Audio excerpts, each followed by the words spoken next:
I have the pleasure of welcoming Pradeep Gupta.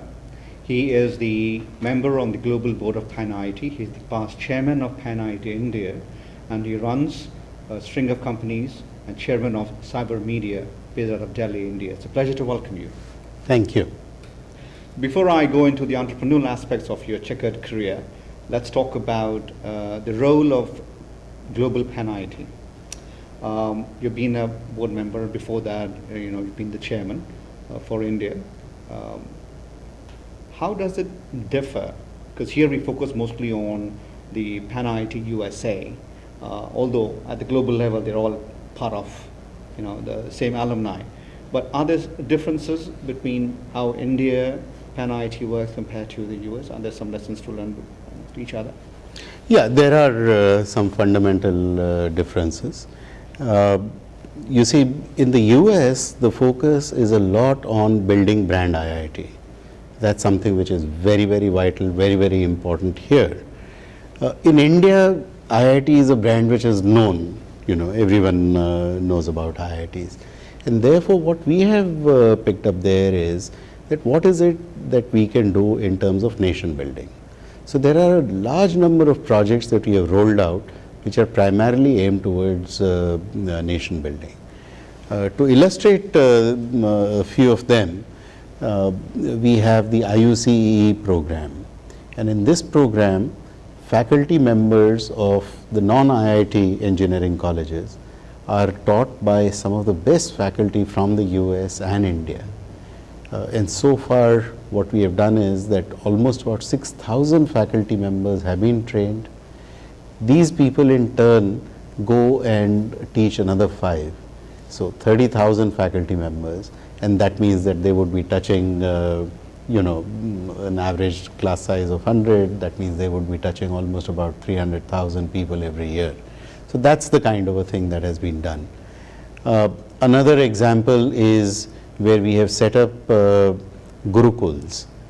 These are vocational colleges for below poverty line people.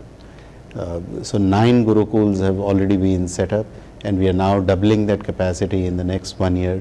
And therefore, there will be somewhere around 3,000 to 4,000 people below poverty line who would be given vocational skills, and they would be placed in jobs, because this is a job linked scheme which is there.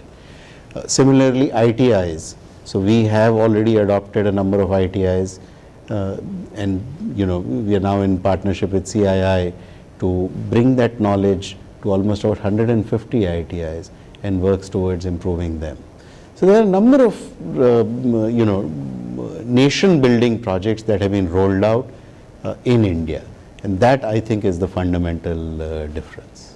It's uncommon to have an alumni of this caliber and at this level with such a wonderful job that's being done. I'm talking about the global PanIIT alumni.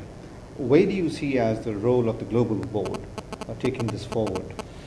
So the global board essentially sets the vision for PanIIT, and it also coordinates the activities which are happening at in India, in US, in Singapore, and so on.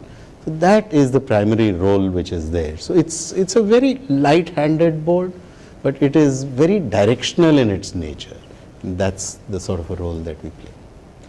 How do you see the emerging India and the young IITians coming out, because they have now role models like yourself to look up to get advice from, to get mentored, compared to your days when you were still at the campus?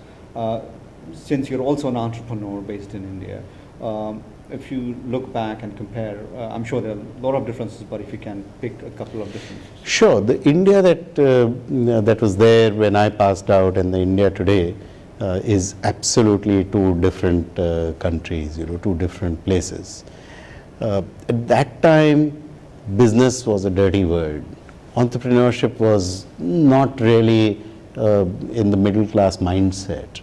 And that is something that has completely changed. The growth that we are seeing in India is primarily stemming from these role models that have got created, and that's why a lot of youngsters today are looking at entrepreneurship as a chosen career. Business is no longer the dirty word that it was in the 70s when I graduated.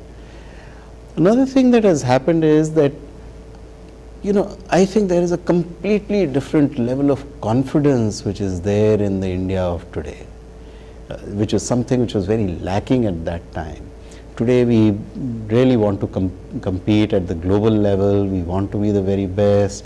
We are no longer just sort of looking at being a frog in the well, but actually looking at the entire world outside.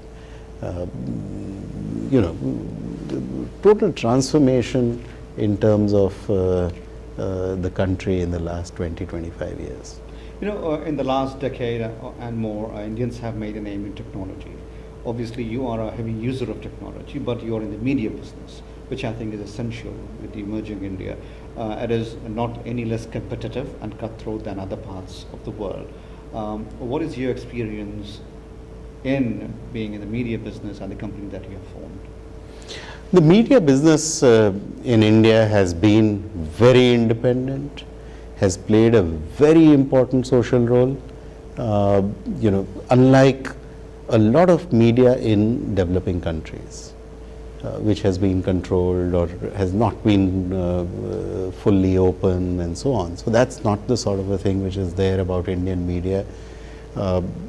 It's been very independent, has nurtured industries. For example, our publications, the sectors that we are in, whether it is IT or telecom or technology or entrepreneurship and biotechnology and so on, in each of the areas we played a role of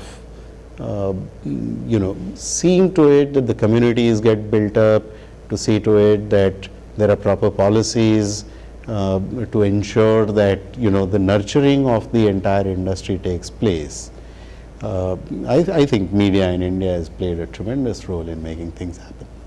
I want to now take you back a little bit to your campus days. If you can reflect back and delve into nostalgia, I want you to share with us an anecdote that is something that is stuck in your memory, a lighthearted moment or something that you think made an impact on you as a professional, as an entrepreneur. So there are several episodes. A lot of them cannot be shared on camera. The best moments, I'm sure, cannot be. But I think if I was to sort of summarize it, it was tremendous learning. There was so much of learning which was happening not just in the classrooms but in the hostel corridors, in the people that you were interacting with.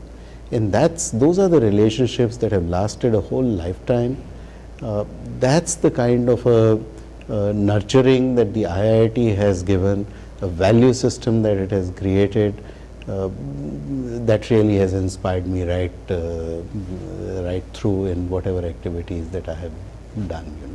So a very proud moment, which is not during the IIT days, is the Washington PanIIT conference, which was in 2007, where in the House of Congress in Washington, the contribution of the IITs and the Indian Americans was recognized by the Senate in a fantastic ceremony that actually happened in the House of Congress, and we were all sitting there, not in the visitors gallery but in the main hall. It was a very proud moment for me. I think you have all done Indians very proud, not just in the US but around the world.